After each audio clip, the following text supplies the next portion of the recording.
早期吃草，中期捕鱼，后期开始诱捕，选手们慢慢摸索出一条生存之道。昨天卢卡斯在沙滩上捡到了一块浮漂，他决定用这东西来制作自动捕鱼装置。计划是做一根长长的吊线，上面绑上浮漂和6个鱼钩，这样他就可以节省大量的时间和精力去做别的事情。设置好了吊线之后，他又开始捣鼓他的船。为了确保有稳定的食物来源，他决定在深水区也布下吊线。要说有条船就是牛批，在海上来去自如的，还能顺道欣赏风景，有了双重保障，不信吃不上鱼。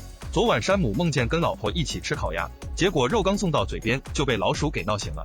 他发誓一定要让这小东西用身体偿还，为此他开始制作陷阱。这种陷阱盛行于美国西南部，一击毙命非常人道。首先削尖一根木棍作为致命的武器，然后在末端绑上鱼线。他说比起钓鱼，他更擅长诱捕和打猎。今天就让大家开开眼界。接下来是触发器的制作，将一块小木片削平整绑在鱼线上，固定在2根垂直的木棍上，这就是简单有效的4字陷阱。其中最关键的就是这根扳机棒。准备就绪后，他找来一块大石板开始布置陷阱。 I can fail and fail and fail over again and just keep on going and keep on trying my best. Haha, this is perfect. 设置好2个捕鼠陷阱后，一双手也被砸成了红烧猪蹄。接下来能不能抓到老鼠就看天意了。第二天早上，卢卡斯前去查看渔获，好几天没有摄入蛋白质了。此时的他饥渴难耐，划着小船来到目的地，一拉起吊线就感觉到了沉甸甸的分量。很快，卢卡斯魔性的笑声就传遍了水面。I got a fish! I got a fish!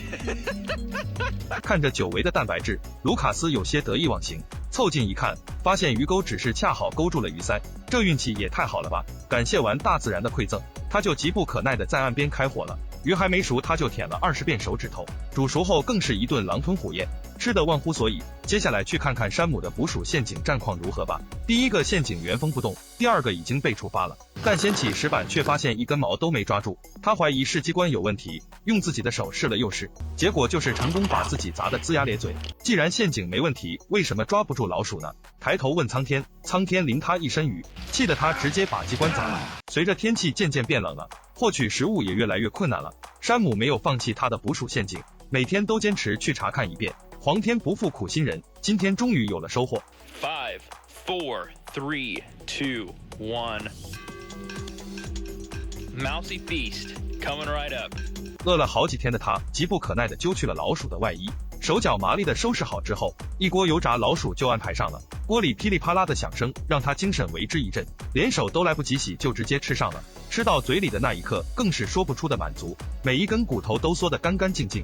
自从上次扯破了刺网，艾伦再也没有捕到鱼，但幸运的是他在海边捡到了几个塑料瓶子，用小刀把瓶口的部分切下，然后反过来像这样塞进去，压紧后就做成了一个小小的捕鱼器。鱼从瓶口游进去后就出不来了。完成后将捕鱼器放在小水渠里，最后用岩石固定好，就坐等喝鱼汤了。第2天，艾伦来到海边查看捕鱼陷阱的收获。当他捞出第1个，就知道自己的计划成功了。鱼儿虽小，胜在量多。他满意的把小鱼倒进铁锅里，接着他捞出第2个陷阱，同样的收获满满。他做的3个陷阱一共收获了半锅的鱼，这数量真是十分可观了。米奇这边正前往海边查看昨天布置的刺网，我刚要吐槽他把网设置的这么高，抓个毛线，结果他居然把一条鱼对到了我面前。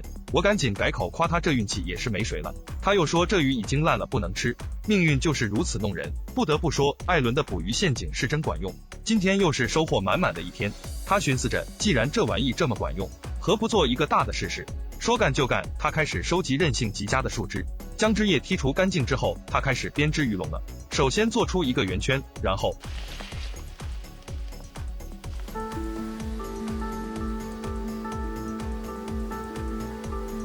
整体框架完成之后，剩下的部分就是用藤蔓慢慢编织。忙了整整1天，鱼笼终于完成了。看这大小，感情是想抓条鲨鱼。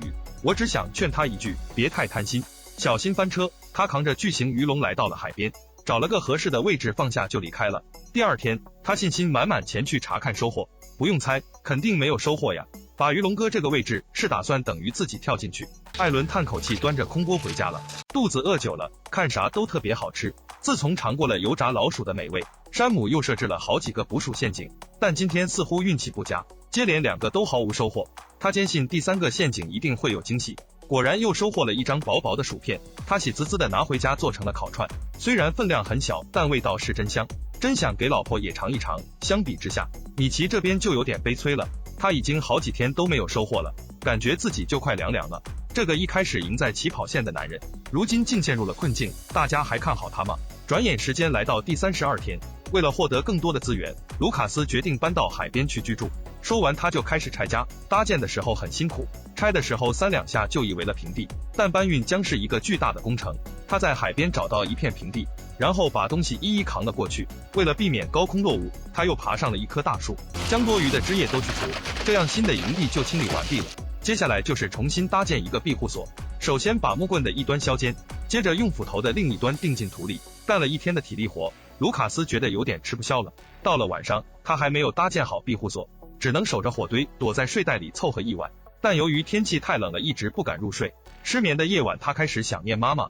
另一边，艾伦也是一夜无眠，戴着手套睡觉也无法让自己暖和起来，连着好几天没有收获。天气又冷，他渐渐有点扛不住了，储存了足够的柴火，决定开启躺平模式。结果躺下后，居然发现屋顶上有一根冰柱，这玩意掉下来可会扎死人。看来躺平不是一个好主意。为了让自己暖和起来，他点燃了篝火。第二天一早，卢卡斯加快了庇护所的修建，用木棍围了一个圈，然后外面围一圈防水布，接着在里面铺上岩石，帮助反射热量，最后再做一个锥形结构作为屋顶。铺上防水布之后，一个蒙古包就完活了，看起来特别高大上，就是排烟效果差了点。天气越来越冷，挑战难度再次升级，剩下的4名挑战者，你更看好谁呢？本期视频到这里就结束了，锁定时光频道，我们下期接着说。